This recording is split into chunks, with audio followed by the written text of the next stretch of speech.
Pela graça de Deus, iremos continuar o nosso estudo. Isso será o último, certo? Ainda podes continuar, mas... Sim.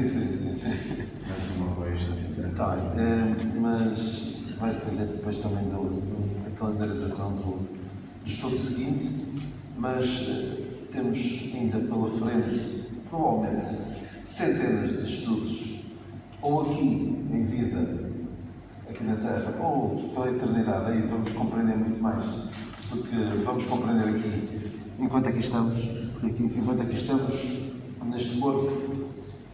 Temos sempre muito para aprender e é interessante que, se voltarmos atrás, a percebermos de coisas que nunca nos tínhamos apercebido antes.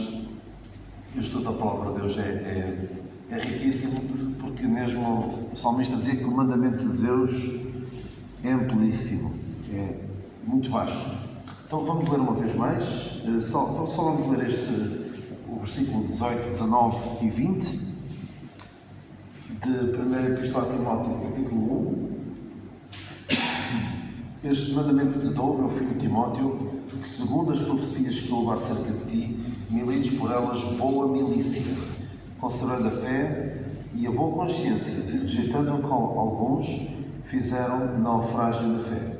E entre estes foram Himeneu e Alexandre, os quais entreguei a Satanás para que aprendam a não blasfemar.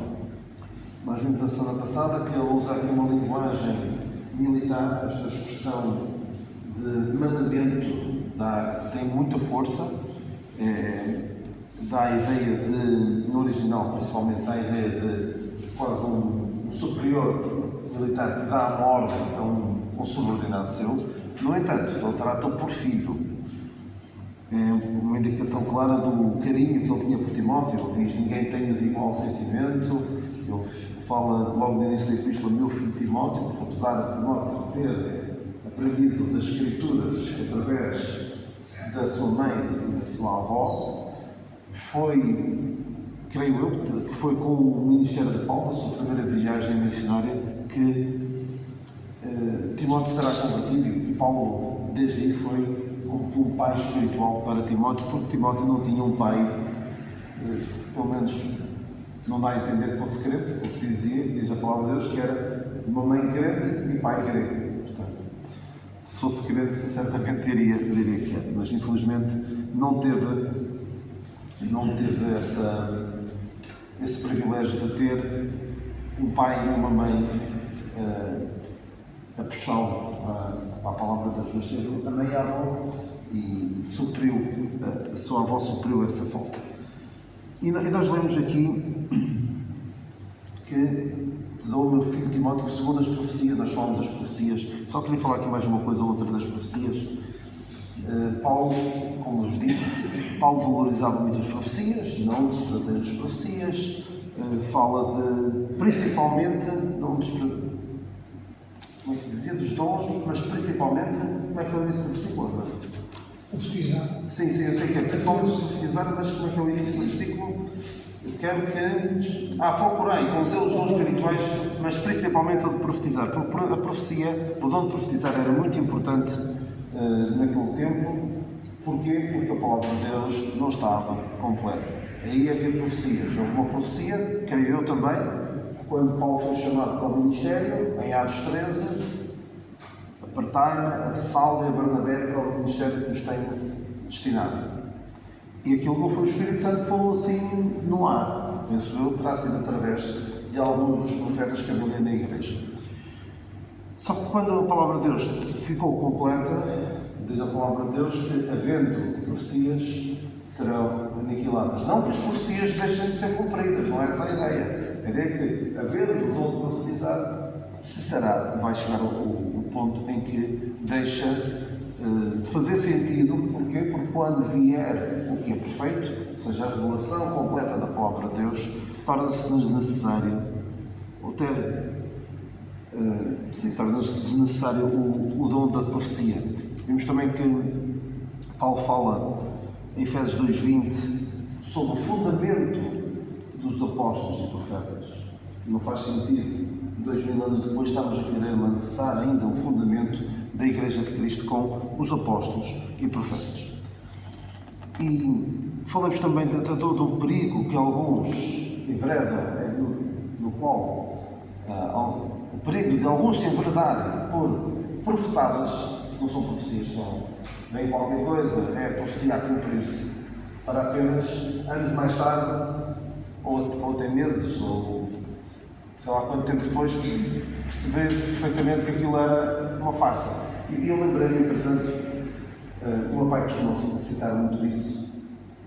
Vocês lembram-se dos supostos segredos de Fátima? Um deles era do homem vestido de branco, ou seja, mesmo estas profecias que eram assim, nada de especial. E a posteriori, as profecias da Palavra de Deus estavam, por exemplo, acerca do Senhor Jesus Cristo, estavam profetizadas séculos antes e estavam escritas.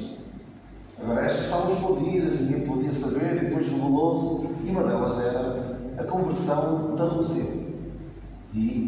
Porque naquela altura, quando surgiram estas supostas revelações dos segredos de Fátima, foi uma altura em que a Rússia até estava assim, um pouco mais aberta ao exterior, não é? Foi depois do Gorbachev, da queda da União Soviética.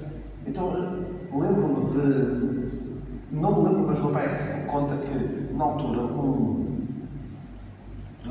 jornalista da renome, o José Rodrigues dos Santos, a comentar com alguém que estava a falar destes segredos, e dizia: isto está tudo certo, bate certo.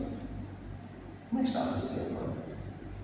Como é que as pessoas já não conseguem, como dizem os ingleses, with a straight face, com a cara, têm a lata de assumir essas supostas profecias? Mas isto é muito louco.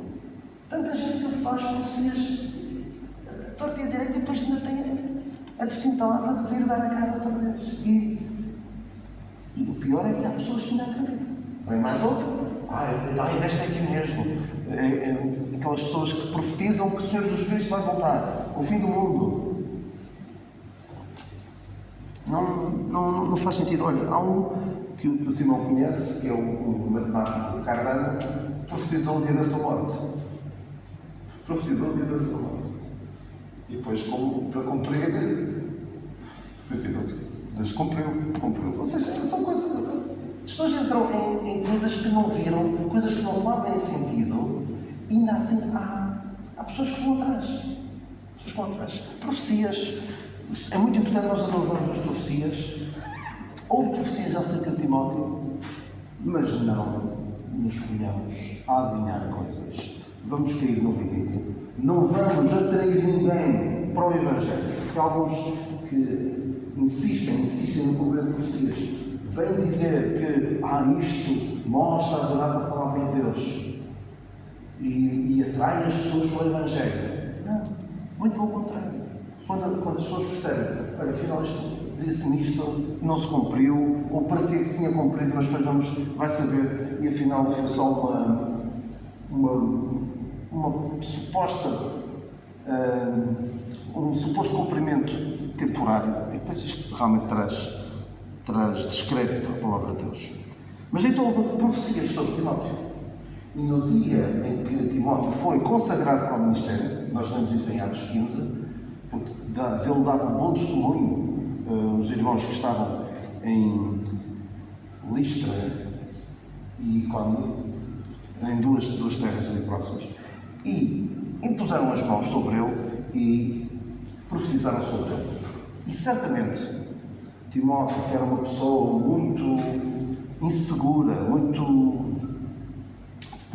muito pouca autoconfiança, certamente isto dá-lhe ânimo. Porque nós lemos várias expressões, eu citei algumas na semana passada, mas tenho aqui mais algumas. Ninguém despreza a tua mocidade, não desprezes o dom que há em ti, diz Paulo a Timóteo. E lembro novamente, pela imposição das minhas mãos.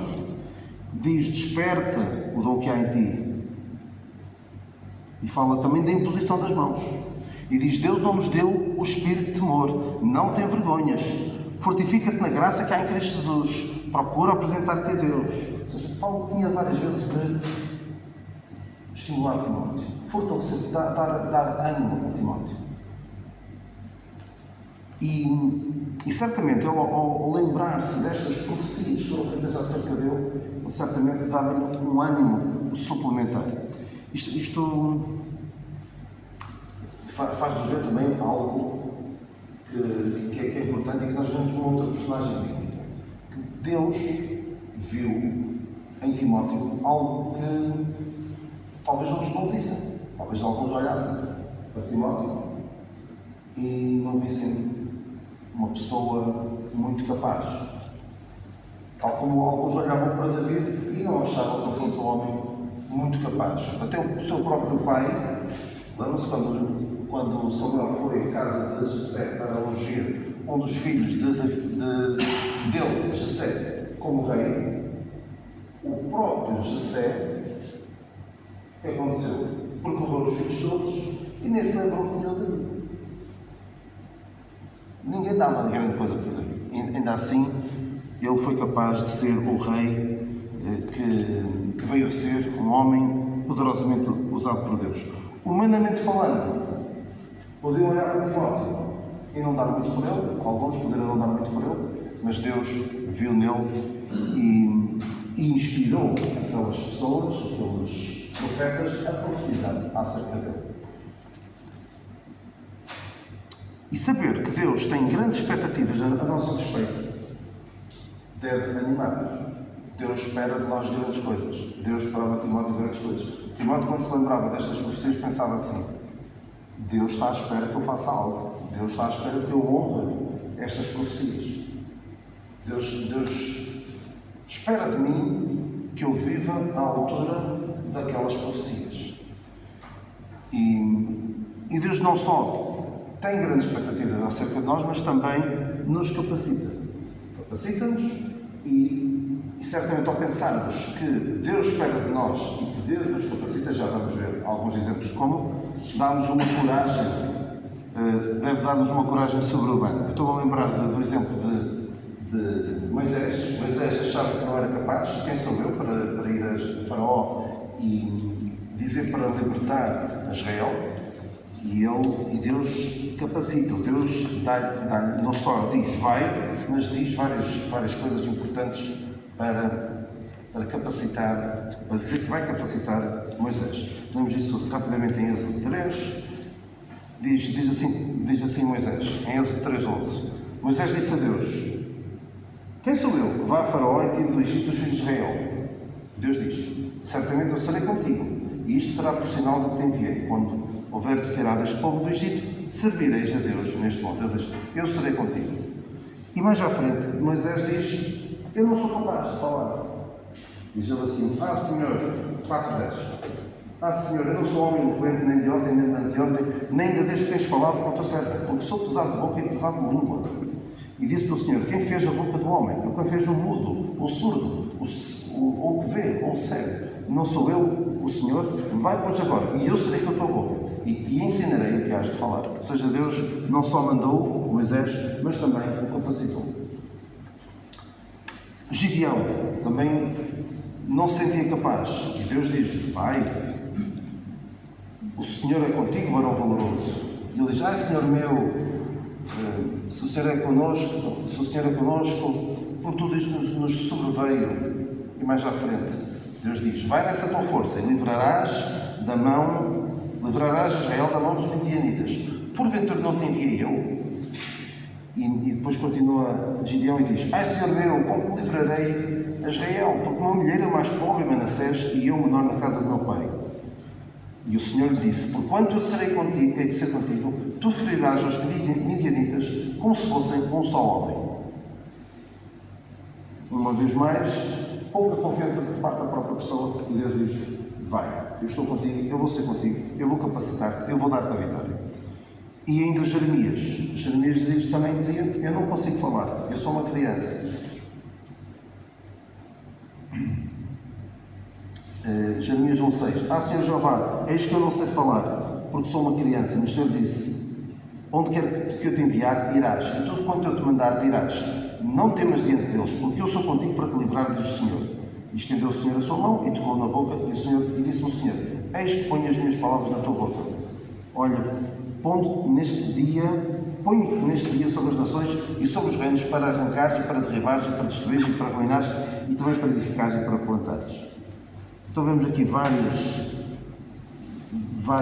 pessoas que também não se sentiam capazes. Se calhar quem olhava para eles também não dava grande coisa para eles, mas Deus viu e Deus capacitou e Deus deu-lhes ânimo e deu-lhes uma coragem sobrenatural, porque saber que Deus está do nosso lado deveria dar uma coragem adicional, uma coragem sobrenatural mesmo.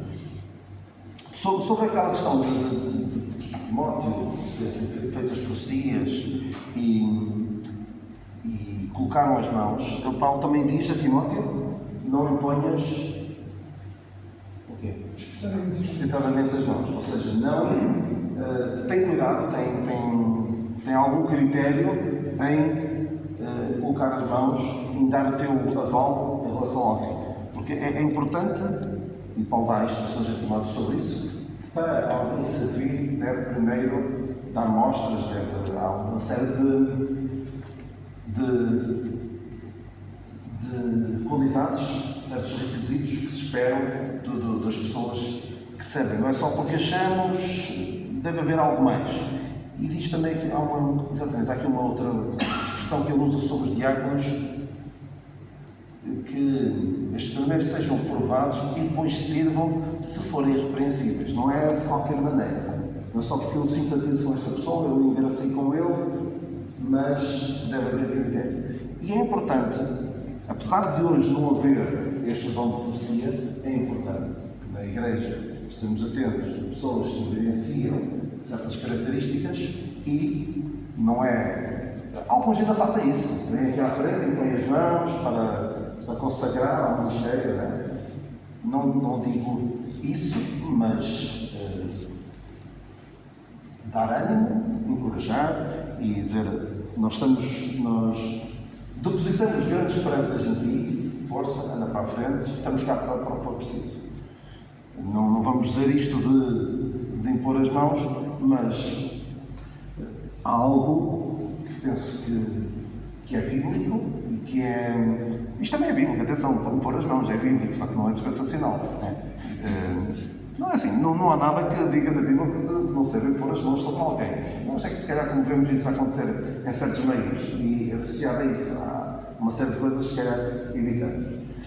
Mas é importante darmos oportunidades e animarmos aqueles que se interessam, cada vez são menos aqueles que se interessam em servir ao Senhor. Ora bem, o Paulo continua: por elas, ou seja, com base nestas profecias, tomando ânimo com aquilo que foi dito acerca de ti, por elas milites a boa milícia, combatas o bom combate. Ele também diz, no final da sua vida: combati o bom combate, acabei a carreira, guardei a fé. E ele diz noutra passagem, em 1 Timóteo 6, 12, ele diz: milita a boa milícia, toma posse da vida eterna, para a qual também foste chamado, tendo já feito boa confissão diante de muitas testemunhas. Várias vezes ele fala de militar a boa milícia. Porque se alguém pensa que a vida cristã é uma vida relaxada, uma vida de olha, não faço nada, venho aqui à igreja uma vez por semana, esta é a minha vida cristã, isto nem custa muito, só assim nem custa muito. Só que não é militar a boa milícia. Como costuma dizer, há certas coisas que se não está a doer, se não está a doer, não está a fazer efeito. Ou seja, se a nossa luta não dói, não envolve esforço, é porque se calhar não estamos a lutar. Se calhar está a ser um passeio, a vida cristã não é um passeio num cruzeiro. Não é? É uma batalha, uma luta, não é um descanso, olha, agora não faço nada, fico aqui. Isto custa, envolve sacrifício. E ele diz: ninguém que luta se embaraça. Que milita, se embaraça. Exatamente, ninguém que milita se embaraça para as coisas desta vida. Vamos ter de sacrificar alguma coisa que vai ter de ficar para o caminho. Não pode ser, olha, eu sou, imagina um militar que, olha, não quer saber nada da luta, só quer saber das suas coisas. Alguns, os militares da reserva, tratam da sua vida, mas se for para a guerra e estiver lá a querer fazer as coisas que faz em casa, não vai militar a boa milícia. Portanto, a vida cristã é uma luta, não é um passeio, não é descansar, custa. Tem de envolver custo, tem de envolver sacrifício. E há formas, infelizmente, de lutar erradas. Há formas erradas de lutar. Tais como? Podemos lutar uns contra os outros. Dentro da igreja. Paulo, a dada altura, diz aos Gálatas o quê? Os devorais. Como? Exatamente, devorar uns aos outros. Ou seja, podemos andar aqui em lutas. E falando noutras passagens que aos Coríntios, que havia dissensões, havia lutas, não é? Havia lutas entre eles. Não é esta a nossa chamada. A boa milícia não é esta. Esta é uma má milícia. Havia alguns que lutavam pelo poder da igreja. Como Diótrefes, procurava ter entre eles o primeiro, ou seja, a sua luta, o seu objetivo na vida, aquilo que realmente se envolvia, se dedicava, era ter o lugar de destaque na igreja. Essa não é a boa milícia. Alguns podem lutar por questões pessoais. Este fez por aquilo, aquele fez por aquilo, e depois andou toda a vida de volta daquilo que ele querendo que me fez, e eu não aceito, não consigo atravessar isso. E eu tenho um caso na minha família que sofreu, e muitos mais sofreram por causa disso. Continua agarrado. E eu dou-lhe muita razão, mas há perda por causa disso. A nossa luta não pode ser essa. Também podemos querer lutar contra os poderes deste mundo. Por exemplo, há algumas confissões religiosas que lutam contra a autoridade. Lutam, como é que é dizer? Nós não temos nada de dever sujeição às autoridades deste mundo. E lutam, como os testemunhas de Jeová. Não aceitam certas coisas do governo, rejeitam o governo, algumas confissões carismáticas também. O governo não tem nada a ver connosco, nós fazemos isto desta maneira, e depois revoltam-se, tomam certas atitudes que até desonram o nome de Deus, porque a palavra de Deus diz para nós sermos sujeitos às autoridades. Também a nossa luta não é as questões sociais e éticas.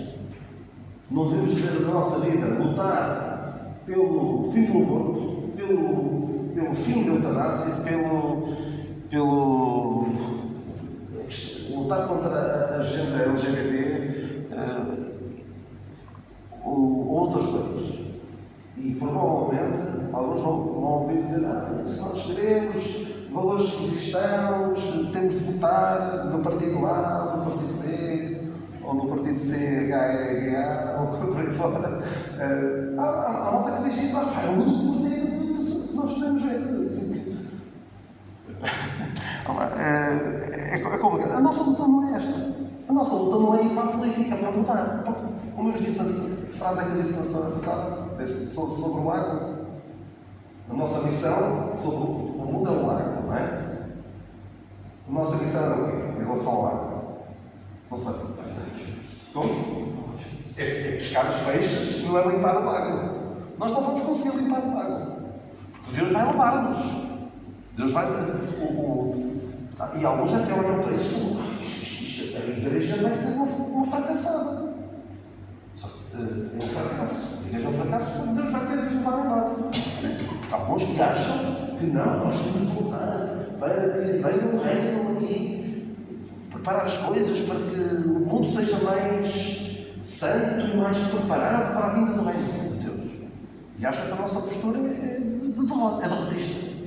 Não, essa não é. O que nós sabemos que vai acontecer é que vai chegar o ponto em que Deus vai dizer: chega, e leva a igreja. Não é essa a nossa missão. Nós não vamos conseguir limpar a podridão deste mundo. Temos de, individualmente, pregar o Evangelho e salvar os peixes que pudermos salvar. Os peixes que se quiserem salvar. Daniel, Sim.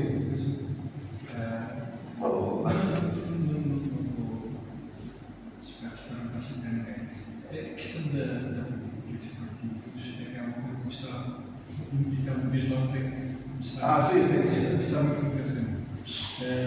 Eu subscrevo aí o uso do que disseste. Em todo caso, levanto uma questão. Sim. Que é, no meio disto tudo, imagino que ainda haja partidos melhores e partidos piores. Sim.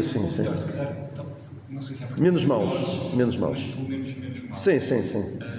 No meio disto tudo, nós sabemos que há partidos, e eu não vou tentar ser tendencioso, mas há partidos cujos estatutos iniciais, logo nas primeiras 2 ou 3 linhas, dizem não queremos em Deus, Claro. uma série de coisas relativamente à Bíblia. Sim. E creio que no meio disto tudo nós podemos ser mais criteriosos na forma Exatamente. Ainda bem que intervieste e disseste sim. na forma de votar.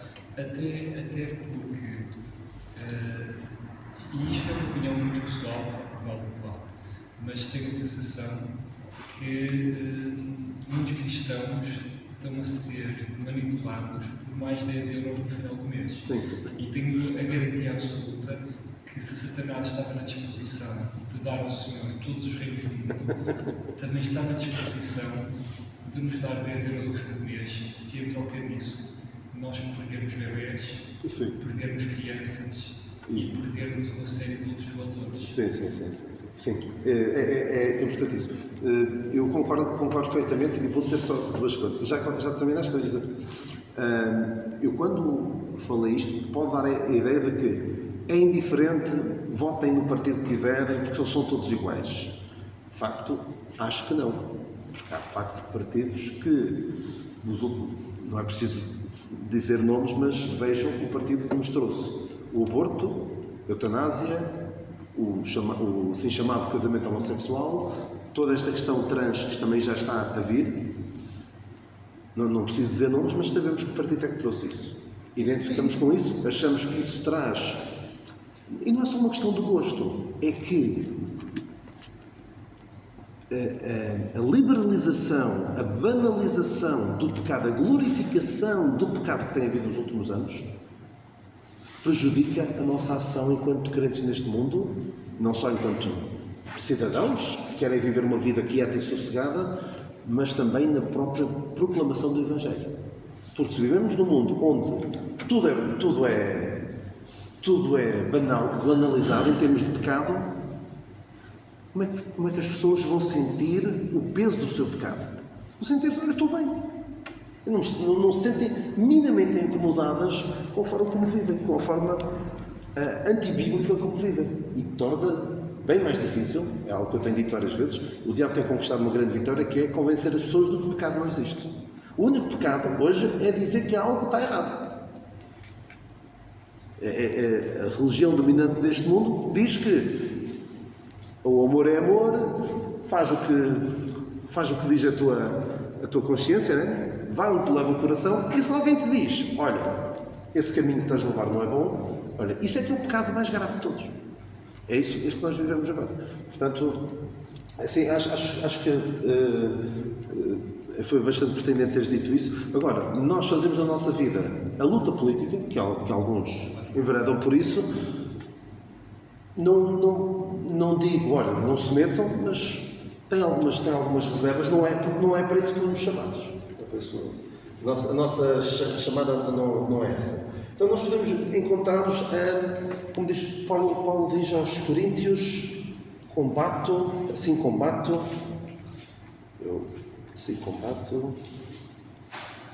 Paulo do seu combate. Exatamente. Assim corro, não como uma coisa incerta, assim combate, não como batendo no ar.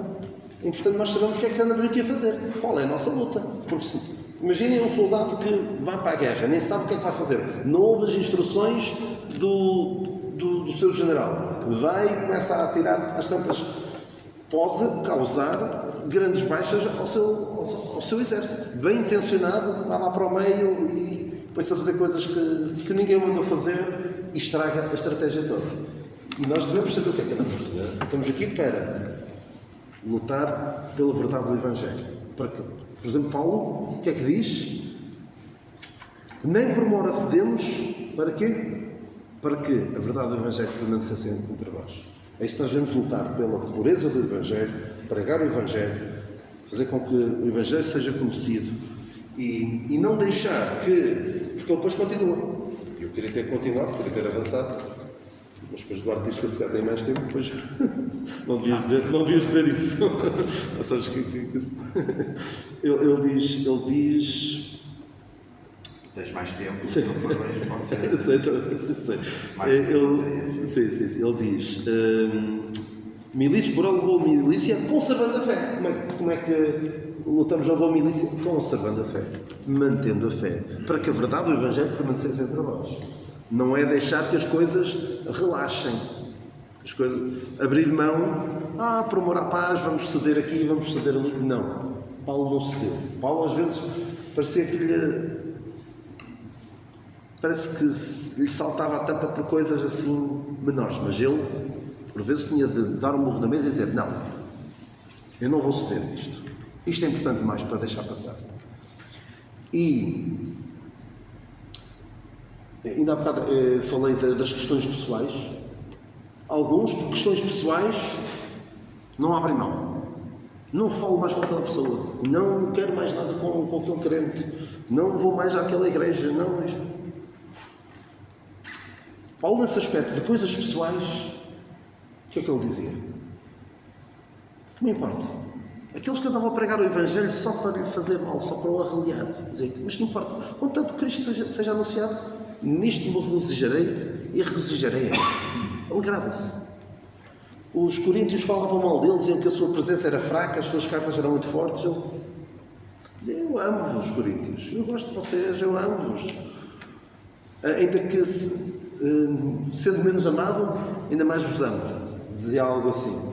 Mas quando era questões de doutrina, ele era anátema.